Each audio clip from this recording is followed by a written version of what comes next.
Mister মিত্র, যে প্রশ্ন নিয়ে আপনার কাছে আসবো, সলিউশন কি পরিকাঠামোগত দিকে আরো উন্নয়ন?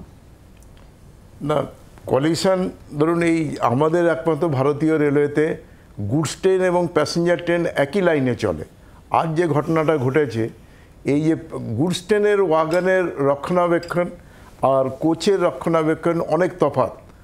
এই যে গুডস ট্রেনটা যেটা বলেছে, যেটা আপনার সাইড থেকে বারবার বলছেন যে দুটো কেন পড়লো, দুটো পড়ার মেন উদ্দেশ্য হচ্ছে ওখানে সব আয়রন ওর, এই যে ওয়াগনগুলি ছিল সব আয়রন ওরের ওয়াগন, এবং এগুলো অটোমেটিক ট্রিপলারের দ্বারা ওই আপনার লোডিং হয়। এখন লোডিংয়ের সময় তখন যদি কোনোটাতে যদি বেশি লোডিং হয়, কোনোটাতে কম লোডিং হয়, তারপরে ধরুন গতকাল বৃষ্টি হয়েছে অনেক, এটা ডেড লোড নিয়ে এটা সিআরএস দেখবেন, আমার তো মনে হচ্ছে এই ওয়াগনের ওয়েট 100 টনেরও বেশি ছিল। কারণ অনুসন্ধানের জায়গা রয়েছে এবং তারই সঙ্গে কিন্তু যাত্রীদের যে প্রশ্নটা, যে তারা যাতে সুরক্ষিত অবস্থায় থাকে সেই জায়গাটা কি প্রস্তাব থাকবে অর্পিতা দি কেন্দ্রীয় সরকারের কাছে, রেল মন্ত্রকের কাছে এক লাইনে? দেখুন, একটা যাত্রী পরিবারের একজন মৃত, তাকে 2 লাখ 4 লাখ টাকা ধরিয়ে দিয়ে ক্ষতিপূরণ দিলাম, আমি একেবারেই সহমত নই। আমার একটাই আবেদন রেল মন্ত্রকের কাছে, সাধারণ যাত্রী যারা ট্রেনের সাথে যুক্ত, প্রত্যেক দিন যারা সকালে উঠে ছুটছে অফিসের জন্য, বিভিন্ন কাজের জন্য, তাদের নিরাপত্তা দেওয়ার দায়িত্ব রেল মন্ত্রকের। তাই আমার একটাই অনুরোধ, নিরাপত্তার দিকটা যেন দেখা হয় সাধারণ যাত্রীদের জন্য। অনুমিত্র বাবু, এক লাইনে নিরাপত্তার দিকে যাত্রী হিসেবে।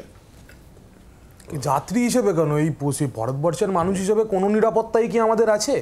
মণিপুর থেকে শুরু করে, লখিমপুর থেকে শুরু করে, হাতরাস থেকে শুরু করে, হাঁসখালি থেকে শুরু করে আজকে ট্রেন ঘটনা, নিরাপত্তা এই ভারতবর্ষে কোথাও কেউ দেয় না, না কেন্দ্র সরকার দেয়, না রাজ্য সরকার দেয়।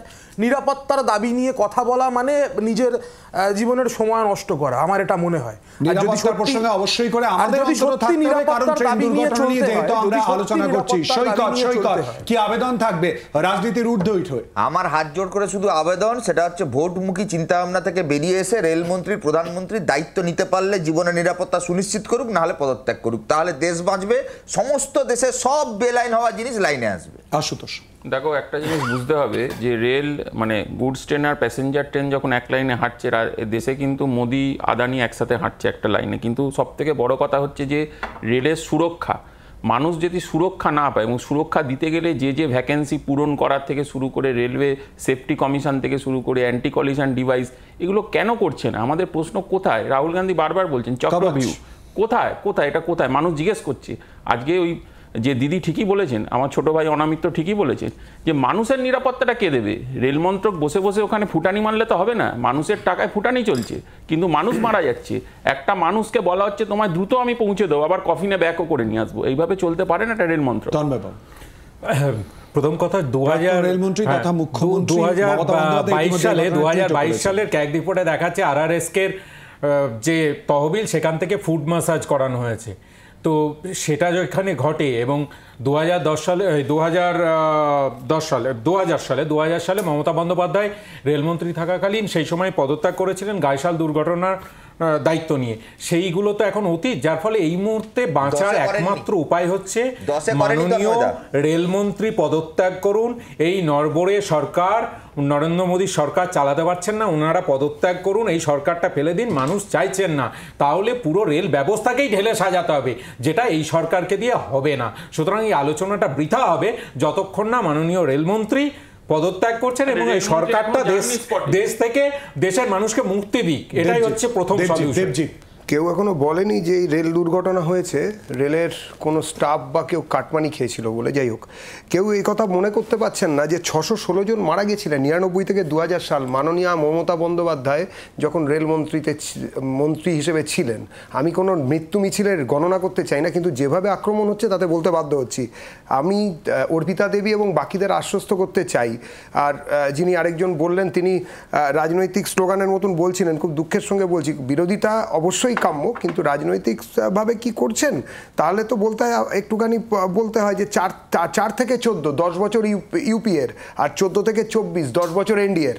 1.6 কোনো মৃত্যুর সঙ্গে চলে আসে। আমি বলছি 4 থেকে 14, আমি মৃত্যুর কেন এই দুর্ঘটনা ঘটবে, কেন আটকানো যাবে না, এটাই কি প্রশ্ন? যাই না। এই ট্রেনে তো দেখছি তুমিও যাও আমিও যাই। কিন্তু যখন এই ধরনের আলোচনা হয়, আশুতোষ আমি একটু বলি, 1.64 crore মানে লাখ কোটি টাকা ইউপিএর সময় দেওয়া হয়েছিল, আমরা এখানে 8.26 এই সরকার দিচ্ছেন। 49% রেলের দুর্ঘটনার নিচে নেমেছে, 49%, সময়ের সঙ্গে সঙ্গে নামবে, সময়ের সঙ্গে সঙ্গে কাজ বেড়েছে। আমি তিনটে কথা বলতে চাই আশুতোষ। প্রথম কথা হচ্ছে যাত্রীরা যারা বললো তাদের কি বলবেন? আমি আবারও বলছি, বলতে দাও আশুতোষ। যাত্রীরা যারা বলছেন, দর্শকরা শুনে বুঝতে পারছেন যে রাজনীতি করছেন নাকি? আমি তা বলছি না, আমি বলছি রাজনৈতিক প্রোপাগান্ডার মধ্যে আমি যাচ্ছি না। আমি যেটা বলতে চাইছি সেটা খুব পরিষ্কার। কোথাও কোনো মণিপুরে নিরাপত্তা নেই, নিরাপত্তা সুনিশ্চিত করার বিষয়, রেল বাজেটে নিরাপত্তার প্রসঙ্গ তুলে ধরা, কবচের প্রসঙ্গ তুলে ধরা।